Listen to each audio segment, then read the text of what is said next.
We'll talk a little bit about ability to produce wealth.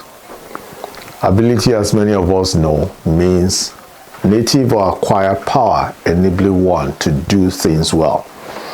An ability can be physical, it can be mental, or a legal power to do something. So ability to produce wealth means being able to create wealth through entrepreneurship or employment. There are 5 forces against wealth creation.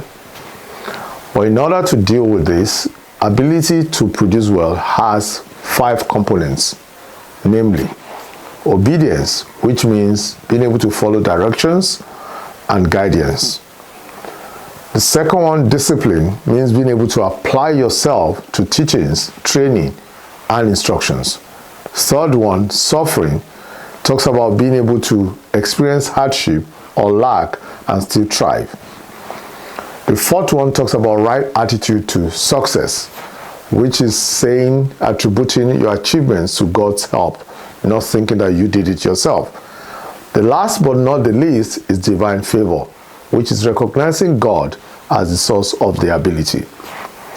If you do not have these 5 components in your own ability to produce wealth, you may think that you've done it by yourself. But I want you to know that there's nothing a man can do by himself. It's only God. So in order for you to be successful with this, you need to recognize there are forces, and there are 5 of them also that support these components. You need knowledge over ignorance to succeed. You need to discipline yourself so that you don't get into rebellion. You need to live holy so that you don't get into sin.